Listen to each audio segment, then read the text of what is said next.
is that as a leader, there is a continuous process. It's not a show up one day and have a good conversation and make some eloquent decision and seem charismatic, and then all of a sudden you're a good leader. You have to show up every day. People want to follow a leader who's always real and not a leader who's always right. So success is not final. Doesn't you haven't arrived as a leader at some point in your career, pounding your chest saying, I'm a good leader. I don't think that that's the way we should go. And of course, failure is not fatal. As leaders, you're stepping into a realm or territory where you're gonna fail. It's just inevitable. If you're not failing, you're not doing something right. But it's the courage to continue that counts. It's amazing how intelligent people can really kind of put such wisdom within a single sentence with a colon, because this really summarizes a lot of journeys through business, through leadership, through management, and it's a great quote. So we're going to talk mostly today about what it means to lead something and what it means to own something. And I highlighted the entrepreneur mindset here too, because you know how I feel about entrepreneurship. And you know how I do believe that leadership is not going to be the same yesterday as it was today. So we really have to think about what it means to lead into the future. And if you're going to be a leader in the future, and we're going to juxtapose management leadership against one another, but leadership is different than management. And we'll define leadership in a moment, but think about it. What does the future look like? Does it look like more change or less change? And what's your response to that as a leader? Because people will be looking to you, no matter what career, what vocation you choose. If you want to take on leadership roles, you have to be ready for change. You have to be ready for responding to unique variables in your environment, like people, very unique variables, unpredictable, not controllable. They will put things on your plate and act in a type of way, like Stephanie said, about friends of yours that now look at you differently. And there's betrayals involved. I can tell you many stories as a leader of a company thinking that, say, a good friend of mine, that I thought was a good friend of mine.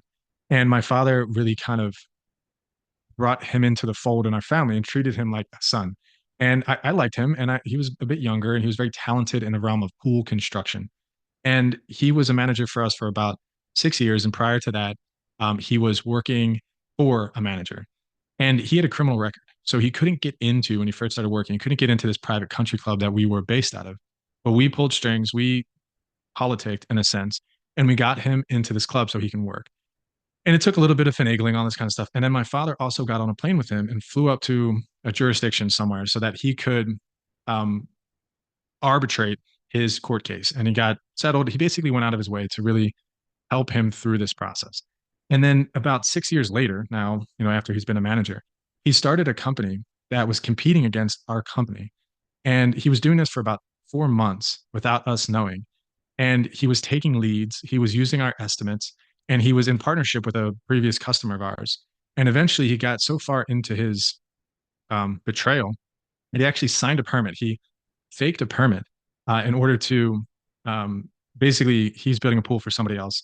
He signed a permit from our qualifier for this pool, and then he started purchasing materials for this pool on a different account, on our account, for a customer that we're not even building a pool for. So don't mean to complicate it there, but he was stealing from us, and $5,000, $6,000, $7,000 here and there. And eventually he was caught, and on the spot we had to fire him. And when we fired him, he deleted his phone. He disappeared. I've never talked to him again. And about a week prior to that, I went out to lunch with him because I knew things were going on, and I was kind of giving him that last thing, and he was probably going to get fired anyways. But something was wrong, and I really connected with him. I, talked to him at lunch, and all this kind of stuff. And he betrayed us. He betrayed us significantly from our business, from our personal relationship, and that happens. And that can't stop me from wanting to be a leader. And I share that story just to kind of set it up, because when you talk about a subject like leadership, it's every good leader walks with a limp.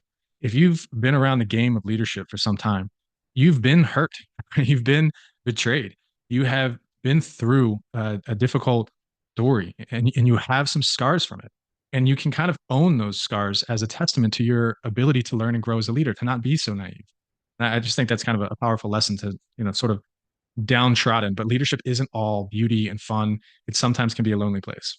I saw this clip actually this past weekend at my church that I go to, and they were talking about, change and going on journeys and stuff like that. And this clip was pretty powerful. If you remember, Apollo 13 was after we landed on the moon, we sent up a couple other missions.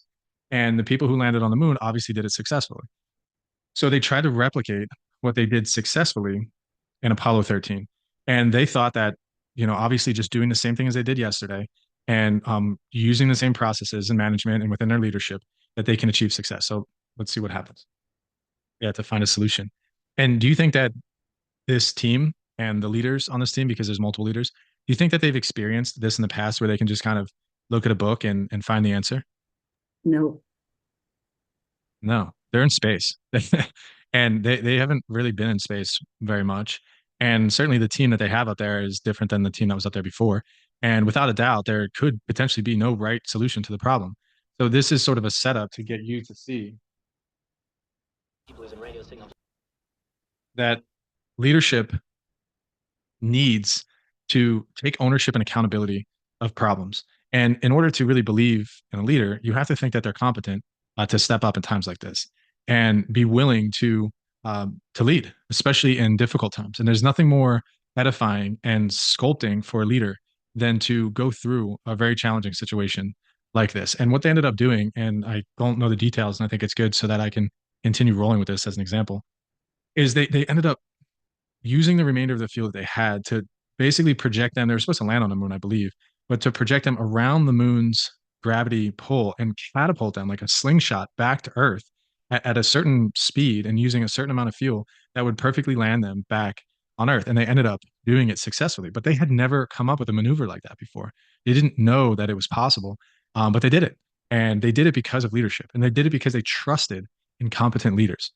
So leadership is not a dude or a woman standing up there and giving orders. Leadership is a process in which an individual influences a group of other individuals to achieve a common goal. They had a goal. And in order to achieve that goal, the leader had to influence people around them that their plan was the right one. They had to have facts, they had to have information. Some other fun definitions of leadership are below, but I'm not going to read them because I really think the first one that we've read is the most powerful because it's a process that can be taught and also has influence as a major factor because leadership is really all about influence. How do you use your influence to lead others? In leadership, you know that you have influence. And what are those influencing tactics and techniques getting people to do? Are they getting people to achieve a common goal? Are they getting people to serve you? Are they getting people to do something that might be unethical or immoral? These are questions that you can only ask yourself. But leadership in those situations is real and it becomes tangible in a lot of ways. So it's a kind of a helpful caution, if you would, to know what leadership's capable of doing and also know the bad side of it as well. So one of the things that I talked about in the beginning is this concept of emergent leaders.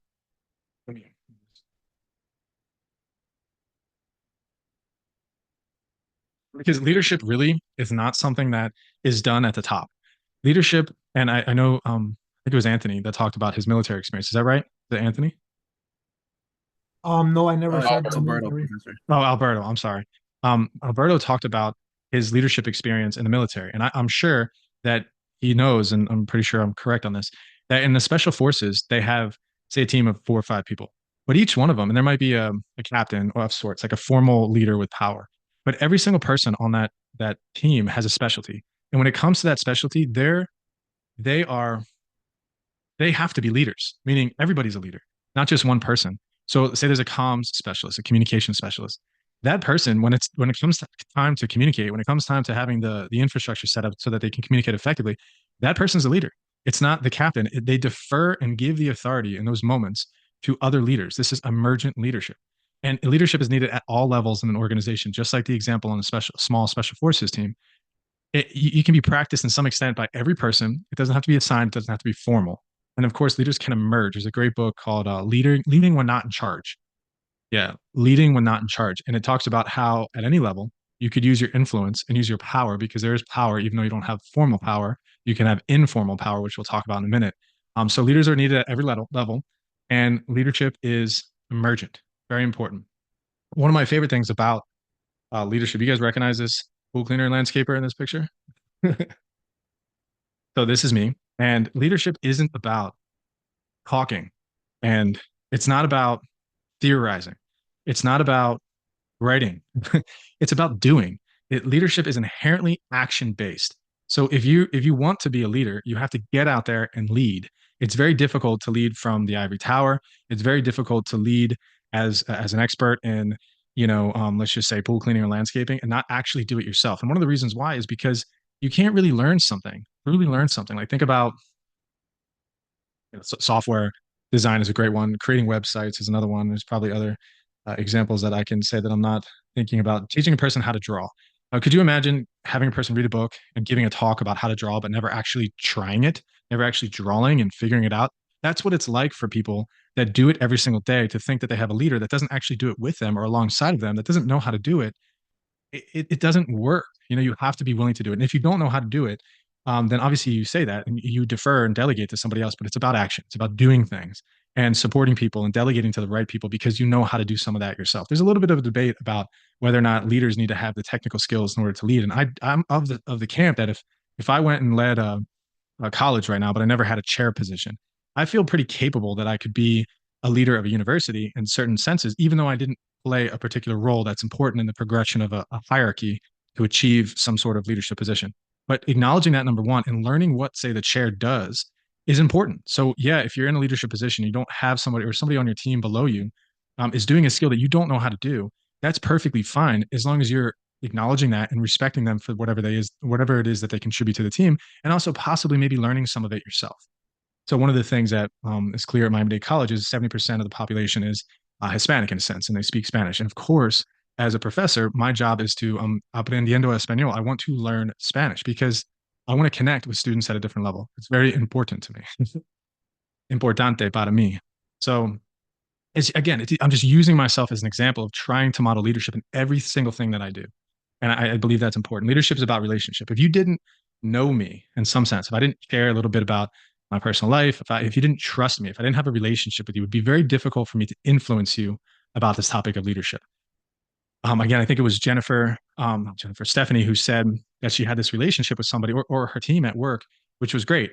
And I think also Albert was talking about the relationship that he had with team members. And of course, we talked about, I think it was Vanya, about the family and friends that you plan a trip for.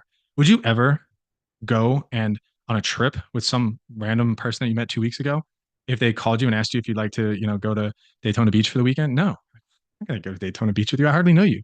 And that it might sound silly. Say that again. That is terrifying. Could you imagine? And could you imagine following somebody that you didn't have a relationship with? That could go in any context, anywhere. So one of the most important things that we can do as leaders is to develop a relationship with the people on our team. And what does it mean to develop a relationship? Well, we're not going to get into that today, but it's knowing them and letting yourself be known as well. So leadership is a relationship between a leader and those being led. Actually, one of the things that is interesting about the relationship is what tends to be is there's this theory called leader member exchange. I'm not sure if we'll get into it, but it's a profound theory because it talks about when you exchange with a leader, it's very clear to yourself and to those around you if you are in what's called the in group or the out group. And through those exchanges, you can tell. I mean, just think about it for a second. All the people that have led you, have they exchanged the same way with you? Do you have a high level of exchange with them as they do with other people? So if you and your leader have good relationships that you text on the weekends, you might go to a party together every once in a while. Are they doing that with every other person on your team? And if the answer is no, those other people on your team know that they are in the out group and they know that you're in the in group. So now let's reverse that for a second. Your friends, you know that they're in the in group with the leader and you're in the out group, meaning you're not getting invited to these parties. You're not in a texting relationship. The leader didn't stop by your office and say hello every morning like they do these other people. So what does that mean to you? Number one, if there's a chance that there's a promotion coming up, you probably know that you're not going to get it. Number two, if you have an opportunity to go work for a leader that you have a better relationship with, that you believe you'll be on the in group with, you're going to go and work for them. So this exchange is important. That's called the leader member exchange theory. It's also called LMX. It's a cool one to look into. So how do we sustain leadership in established companies? What does it mean to be a leader in companies that are already established? And what I'm sort of asking here is how do we take our leadership role to influence and persuade and in some way educate others on how to be leaders themselves, or also to see who are the high impact leaders, who are the people that are high potential leaders on this team, and are we training them and developing them to become more of who they're called to be? So what is leadership versus management? Kind of an interesting question. Does anybody think it's the same thing? No, Okay. Why not? because you can have you can have a manager that's not a leader, but you can't really have a leader that's not a manager. You need to be a leader, you have to be able to do both, manage and lead at the same time. For management, you don't need the leadership. So that's correct. Yet with management, you also do need to lead. The process of managing actually entails planning, organizing, leading, and controlling. So there's a function of leadership within management. But where you are spot on is the overlap. There is without a doubt an overlap between roles and responsibilities of a leader and a manager. And it's very important that we understand that it's almost impossible to operate without both leadership and management. So I use this analogy. Say you're going to go on a trip, but the trip is going to be on a sailboat and you have a friend who just rented out a beautiful sailboat. Say it's a 50-foot amazing sailboat.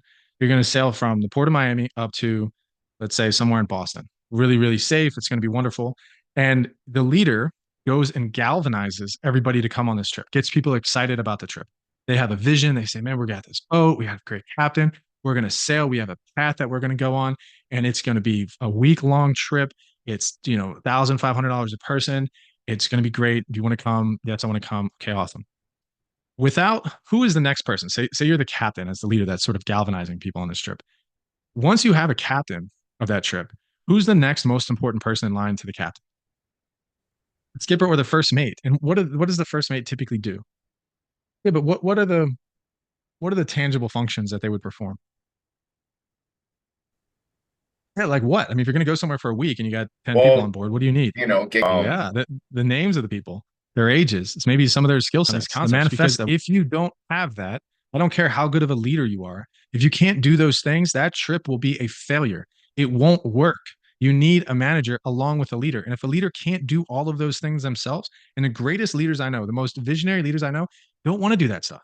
And they might be able to do it, but they're not going to sit around and count heads and determine how many calories every person needs on the ship for however many days and how heavy they are and how many calorie consumption they need and making sure the weather patterns are perfect each day and plotting out the hours. They're like, oh my God, please get me away from that. I want to hire and delegate that to somebody else. I just want to galvanize. I want to get people on board. I want to host them. I want to tell stories while we're on board. I want to have a great time with my friends. And I want to do something amazing. And I need your help. So that's the difference between a leader and a manager. But obviously, the leader needs to understand the value of management, and the manager needs to understand the value of leadership. So some of these bullet points kind of sum that up well.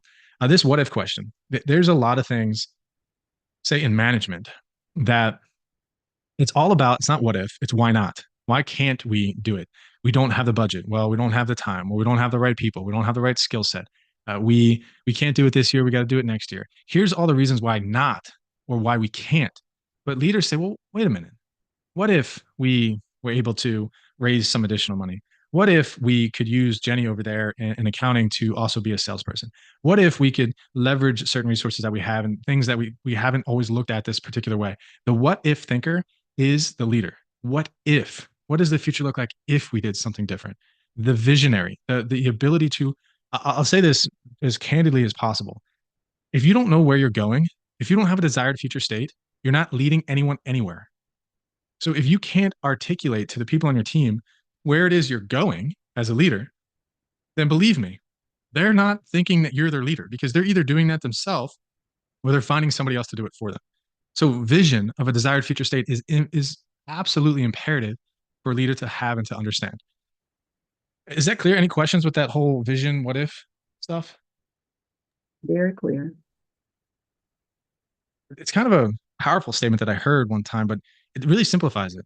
So if you can't articulate a desired future state, why would people follow you? Because you don't know where you're going.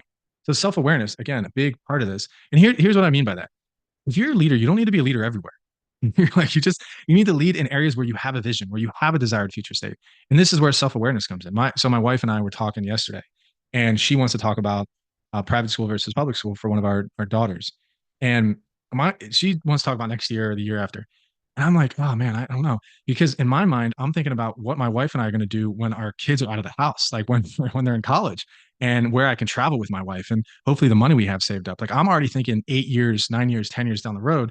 And where I see myself going is having enough money to afford that. And of course, I want to do the right things for my kids, but I just don't want to lead that conversation. I want my wife to lead that conversation. I want her to be the one, having a meeting with me and let's talk about it. What are your ideas? What schools are you considering? That's not something I'm interested in.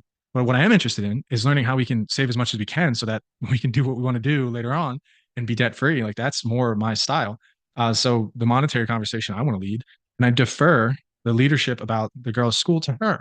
Obviously, they kind of overlap, but you can see that I'm not trying to lead everything. I'm just leading the things that I have a vision for, that I have a desired future state for, and compromising in areas where we need to compromise. So self awareness is one of the biggest aspects of leadership. The leader can't be self aware of who they are and what values and beliefs they have, what passions and motivations you have, and aspirations or goals that you have. You, who's in this class? Anya, Stephanie, Caesar, Anthony, the only people I see on my screen right now. But you, what do you want? And have you marinated on these things in your life first? Because if you can't lead yourself, if you're not aware of what's going on in your life for yourself, then it's going to be very difficult for you to lead other people. So IQ is a part of that. What is your intelligence level? Doesn't mean a lot of leaders I know, maybe they don't have a high IQ, but they have a great personality and they have a very high EQ, which is emotional intelligence. So these three things, IQ, EQ, and personality, make up yourself as a leader. So have you done an IQ test? Have you done an emotional intelligence assessment? Have you done a personality assessment? Have you read the results? Have you studied the results? Have you shared them with other people? You see your own strengths and weaknesses as a leader. And if you don't, then go back to the drawing board and figure it out. Before you become a high capacity leader, you need to know where all your blind spots are. If you don't know where your blind spots are, they're going to be exploited, especially if you're in a situation like the Apollo 13 situation or a situation like Albert was talking about of stepping into a leadership role in a military context. These are situations that whether you like it or not, you're going to be torn apart in some ways. And people are going to say, hey, what's that? And you better be ready to either admit some failure or weakness in those areas, to delegate in that way, or to say, no, no, this is what I love. This is what I'm strong at. Give me some time and I'll demonstrate my competence here. And unless you know that, then it's going to be very difficult for you to be successful as a leader. Ability to communicate. This is so important. Remember, we talked about vision. If you can't communicate the vision to the people that you're leading, they're not going to know the vision. They're not going to know the desired future state. Being able to use not just your verbal communication, but your written communication. And so we talked about leveraging your skills and competencies. So leadership's about influence, right? If you're a good communicator through writing, then you need to know that about yourself. And this is how you should lead people. Encourage them through writing, encourage them through uplifting text messages. Tell them the truth with grace through your writing. Maybe you're not so good in person. That's okay. Maybe just listen, be a really good listener and absorb it. Say, hey, I got a lot to say, but let me reflect on what you said. I'm going to send you an email later and hopefully I can answer some of your questions. Wow, what a self-aware communicator, but also, hey, why don't I try to get better at articulating my thoughts in person? Why don't I practice with my family and friends? How can we communicate better as leaders? This will ultimately drive our ability to have more influence with other people. And what are we communicating? The cause or resolution of all human conflict or achievement. The single biggest problem in communication is the illusion that it has taken place. I could tell you story after story where, you really think, maybe you had a dream like two days ago about something that happened in some conversation you had with your friend, and you just think it happened. And then, of course, 2 weeks later, you're like, hey, didn't we talk about that? No, we never talked about that. So communication, it works both ways. There's an encoder of a message, and then there's a decoder of the message. Then there's a communication channel, and then you need to make sure that communication is received. You need to make sure it's understood, and also the best way to communicate with a person. This is again a tool or tip that I've learned over the years, and sometimes I try to do it with you all as well. Is after you tell me something, say you take like a minute to tell me something or contribute, I say, okay, what I hear you saying is this. I give you the gist. All right, I understand you led in a military context. Albert, it seemed like that was a difficult experience for you. Is that correct? Yes, Professor Kirchner. That's correct. Like, thank you for giving me the gist. What does that tell him? It tells him, number one, that I listen to him, and number two, that I understand. It's just tactic and communication that every leader needs to know how to get good at, because you need to know how to listen. You need to know how to interpret a message, and then you need to know how to communicate it back to a person. If you go back to the Apollo 13 clip that we played, you know how important communication is, especially with the people that were in headquarters or Houston. Like, let's go offline for a second because we're not going to give you any information. We're not going to communicate with you until we know what's going on. Like, it's so important. And what they're going to communicate is likely not going to be emotion. It's going to be rational facts. We make decisions based on facts, then faith, and then fear. We do not make decisions based on fear. That is not a model for success. I'm afraid, therefore I did this. I was worried, therefore I did this. When does that ever end in like a smart decision? It might. But hey, from what I understood about my environment, these are the facts that I was working with. Based on those facts, here's the decision I made. Hey, I think that process is way better than I was afraid and therefore I did this, or I was emotional and therefore I did this.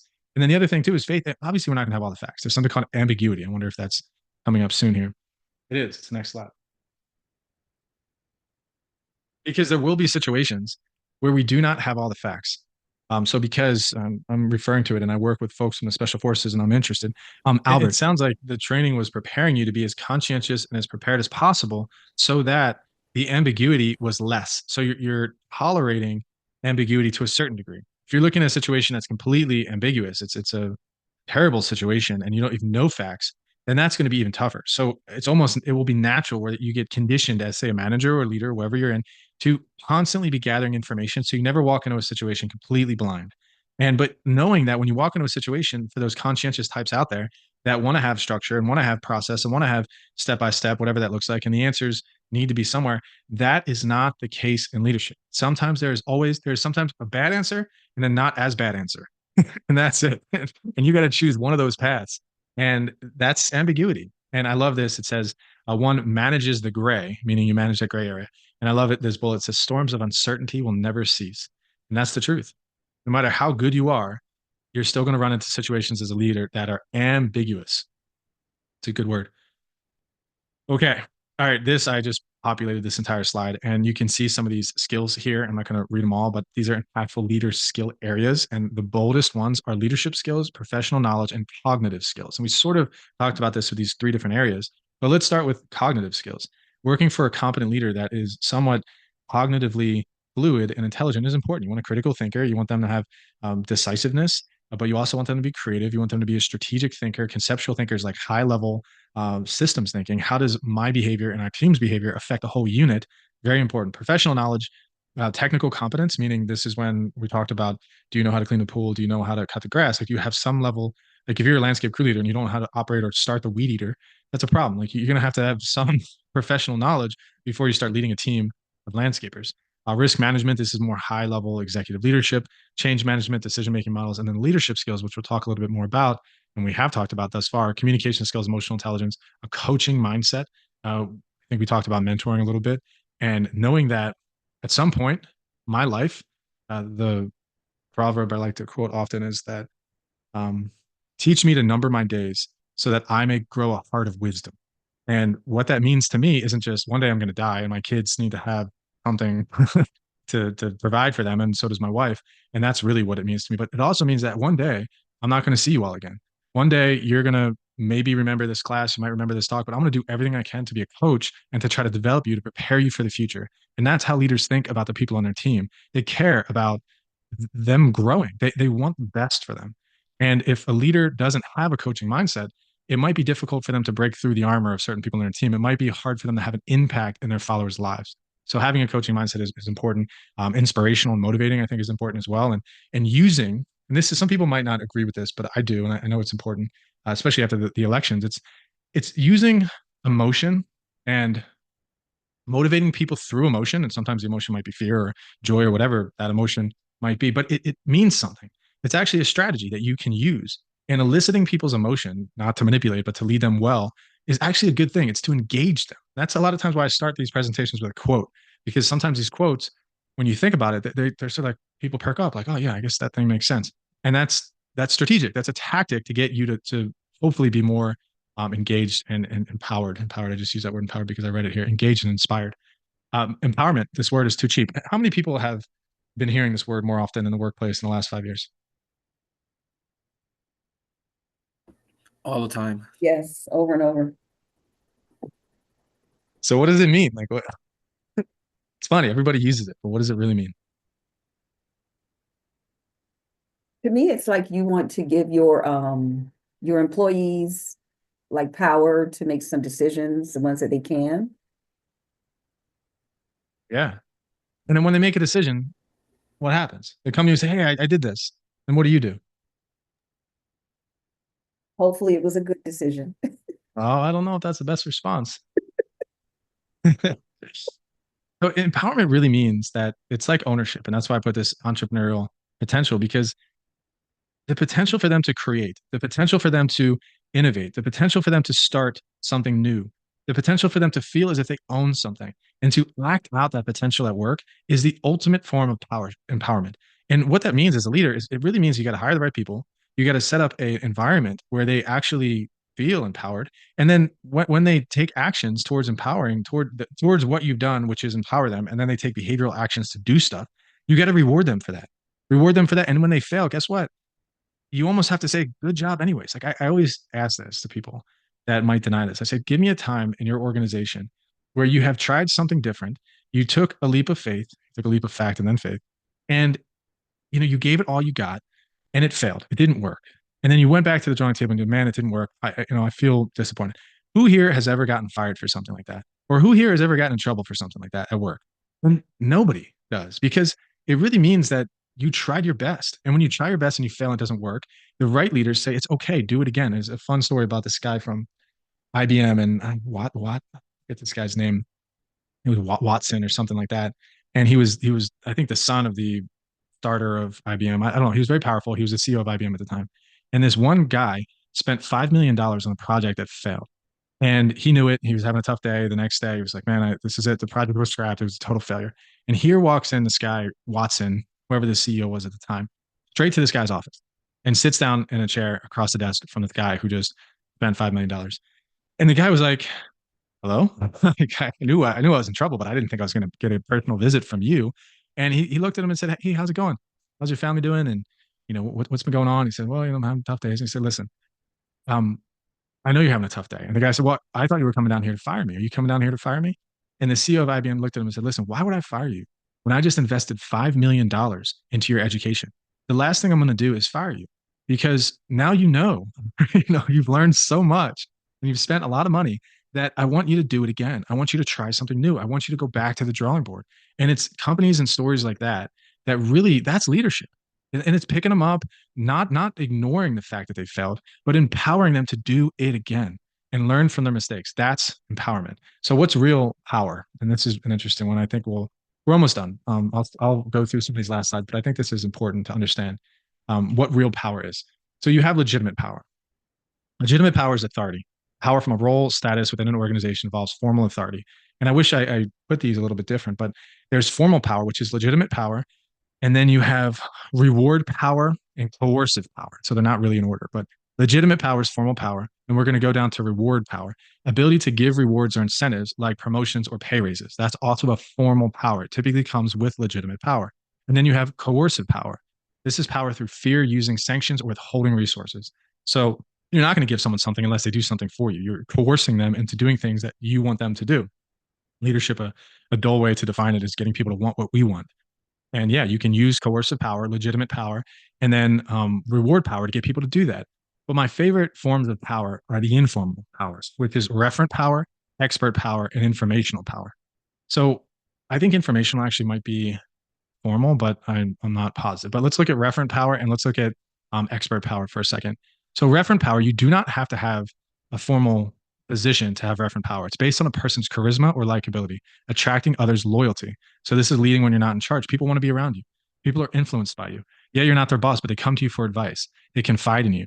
That's referent power. When you build that referent power with multiple people on your team, believe me, you have power. You're building an informal coalition of friends, of supporters, of loyal people. Very powerful. No pun intended, or pun intended. Then you have expert power. So I consider myself in certain subjects to have read enough material to not call myself an expert, but to at least know that, hey, I feel like I know something here that other people might want to know. So it stems from a person's skills and knowledge, powerful in areas of expertise. So for instance, starting a business, launching a business, scaling a business. These are things that I've done before, and I learned a lot, and I know a decent amount about it. So people come to me and ask me for advice when they're launching new ventures. And I love that. I'm like, wow. And they listen to my advice and they come back and they say, thank you. And they ask me for more advice. And I'm not their boss, and I'm not even their teacher or their consultant. I'm just somebody that they know. And that's expert power. So if I was to call on them and ask them for a favor, they would probably do it for me. And then informational power. I think this is an important one too, especially now, using technology and certainly, big data. Marketing is a big realm of informational power that if you do have these data sets and you know how to draw conclusions from these data sets to make decisions, that's informational power, access to valuable knowledge useful for persuasion and influence. So combining these power sources can enhance an individual's overall power and effectiveness in achieving goals. So a lot of times people might think, and when I first started reading it, leadership's not about power. No, it is. Leadership is about power. And I hate to say it, it's not all about power. It's certainly power is way down on the list for those that are good leaders.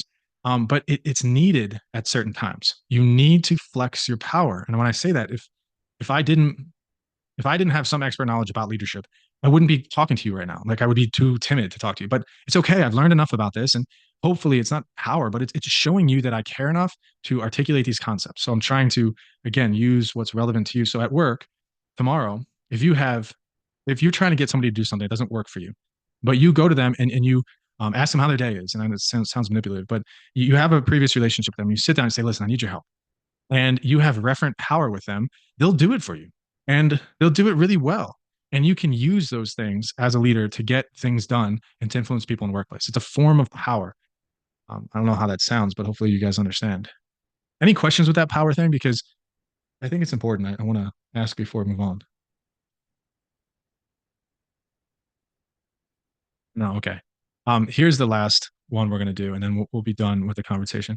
We're actually going to do two more leadership roles, and then we're going to get into leadership styles because that's important for it's kind of like what this is supposed to end on because you guys have um, your leadership styles project due. But these are roles that leaders play. They play the figurehead role. They stand in front of people and claim leadership over influence of a group. So, for instance, they get up on stage and they give a speech. Speech might be written by somebody else in the office, but they're just the ones. They're the face of the company. They're the spokesperson. They tend to represent someone like the president of the Homestead campus, Beverly Moore Garcia, Dr. Beverly Moore Garcia, is the one that when the cameras are coming out on IMMDC Day, they want to talk to her because she's the president of the campus, so she's the spokesperson. Negotiator, coach and motivator, team builder, team player, inclusion facilitator, technical problem solver, entrepreneur, strategy developer, and executor. Executor is ultimately making decisions for resources within the company. It's kind of like you're the executor of the will. If a person passes away and you're the executor, you are the one that makes the decisions and sign the check on the legacy or the estate of that particular person who passed away. It's the executor. And all of these are terms that are used in all the leadership literature. These are the 11 roles of a leader. So if you think I'm just a leader, my job is to be the spokesperson, no, you're wrong. You got to do a lot of other things as well. All right, leadership styles. I'll try to breeze through this because I know we're getting kind of late and I want to still have a brief discussion after this, see what you guys think. But these are the different leadership styles. One of the things that I know for sure, we'll go through the styles and then I'll say it. So servant leadership focuses on meeting the needs of the team members, empowering and helping them develop and perform as highly as possible. The analogy I use of servant leaders is it's when you see me in my leadership, what you do is you see through me to the people on my team. So what I'm trying to do is I'm trying to uplift and help the people on my team become more successful. So my goal is not the organization's goal. My goal is not my personal goal. My goal is to truly make the leaders on my team become the best leaders that they can possibly be so other people want to follow them. And that's really kind of the description I use for servant leaders. It's about empowerment. It's about relationship. It's about moral development. It's about getting them to discover the best version of themselves. Focus on meeting the needs of the team members, empowering and helping them develop and perform as highly as possible. I want to work for servant leaders. I believe that a servant leader, the book Simon Sinek writes about, is Leaders Eat Last, is a great example of this. And it talks about a woman that is covering up her child. It was like a bomb that went off. And it was this one picture. It wasn't like a major bomb. It was some explosion. And this mom was covering her child. Her instinct was immediately to sacrifice herself by covering her child. And there's a great image of that Simon Sinek talks about because she's willing to do whatever it takes so that the people on her team, i.e. her child, are successful. So if I was going to send my daughter out to the military, my son out to the military, whatever that looks like, I want them to work for and under a leader who leads like that. That's servant leadership. Democratic leadership involves the leader making decisions based on the input of each team member, promoting group consensus and committed participation. So at times, it's very important that you're democratic in your leadership style. It's not you in your ivory tower making decisions, which sometimes you might have to. When you look at these roles, you're more of the inclusion facilitator. You're more of the coach and mentor, team builder, team player. Those are democratic leaders. Autocratic leaders, which is very helpful at times. People think, oh, you're an autocrat. First of all, you can't only just be one. You might tend towards one of these styles, but you're not just one of them. And sometimes we do need an autocratic leader. So I think about the terror activity that happened in Israel when the folks from Hamas went and basically killed a bunch of people, a bunch of Israelis. And so the response, obviously, from the Israeli army was pretty immediate, pretty swift. And if you're leading the initial team into Gaza and you have troops at the time, this is what was happening. Do you want that leader to be democratic or do you want them to be autocratic? Hey, here's what we're going to do. We need 6 squad cars. We need 45 people. We're going to enter in through this perimeter. It's like, yes, sir. Yes, sir. Like, whatever you need, I'm going to do it. You know, I'm representing my country, whatever that looks like to you, sometimes autocratic leadership is needed. And that's okay to make decisions, to make them quickly. Characterized by individual control over decisions with little input from group members, often leading to high levels of productivity in highly structured environments. Transformational leadership, leaders inspire and motivate their followers to achieve extraordinary outcomes and, in the process, develop their own leadership capacity. So, transformational leadership is sort of that inside, inner to out leadership, meaning you're trying to motivate and inspire others to discover their own purpose within the organization. So, you tell them stories, you communicate with a lot of charisma, you use a lot of emotion in some of your leadership.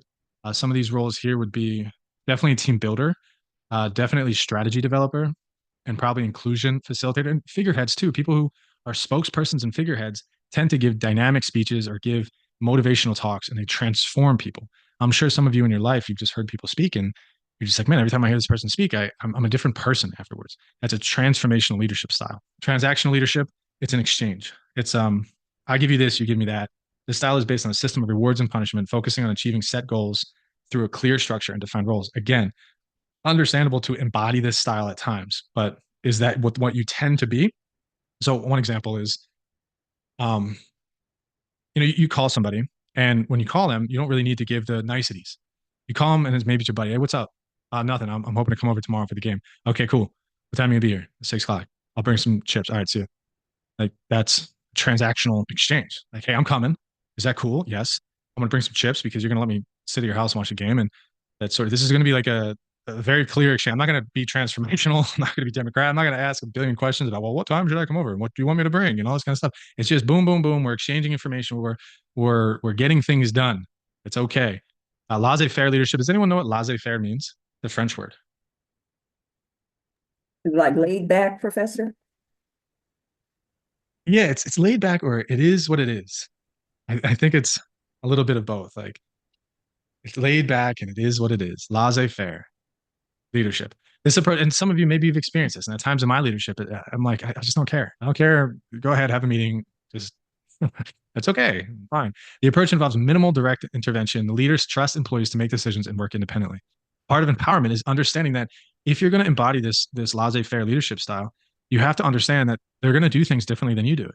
And that's okay. And laissez-faire all the time probably isn't the greatest style, but embodying it here, there could help your employees really truly think they're empowered. Charismatic, it sounds like a bad leadership style, but it's not always a bad leadership style. Charismatic leadership, very similar to transformational leadership in some sense, but relies on the charm and persuasiveness of the leader to inspire and enthuse followers. Using physical attributes, being able to compliment, ingratiate people. People like to hear their name. Remembering names is really important for charismatic leaders. And being able to remember facts or dogs' names or children's names is really important. And knowing that this is what people like. And if you give them what they like, they look at you as a charmful human being and people gravitate towards you. Think about this leadership as a relationship. Charismatic leaders are typically extroverted and they typically are good at building relationships with other people.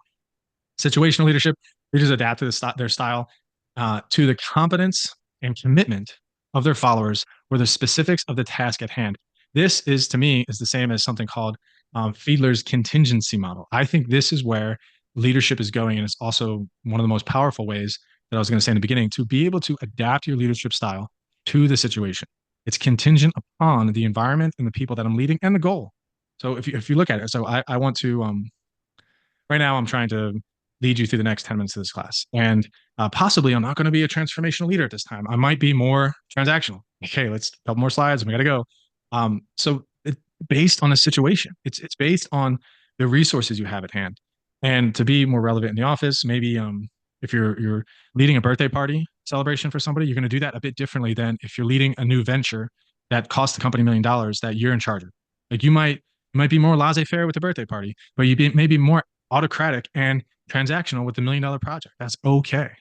Participative leadership, very similar to democratic leadership. This style encourages and values the input of team members and peers, but the leader retains the final say over decisions. It's important to understand. Democratic process is really like voting, really kind of your one vote here, where as a leader, yeah, you have a say, but you're going to allow the group, the democracy to make the decision. Participative leadership is similar, but at the end of the day, I walk into a situation where I say, okay, everyone, give me your thoughts and let me know what you want to do. But at the end of the day, I'm going to choose, even if one of you votes for what I think is right and 10 of you vote against it, I'm still going to go with what I think is right. I'm allowing you to be a part of this, but ultimately I'm going to be the one who makes the final say. That's participative leadership versus democratic leadership. Democratic leadership in that situation, the 10 votes to one wins. Like, even though you're the leader, if you're truly trying to be democratic, more people want this, therefore you go with what that is. Strategic leadership, everyone should be able to do this at point, especially after graduating from a bachelor's degree in college. I think this is necessary. Occupies the intersection between a company's main operations and its growth opportunities. Focus on creating a vision for the organization and developing strategic operations and plans. I mean, it's a lot of business jargon there, but you guys should all know what every single thing in that sentence means by this time and know how to use that kind of stuff within the work environment. Or you can ask ChatGPT about it too, and that'll help. Okay. I'm done.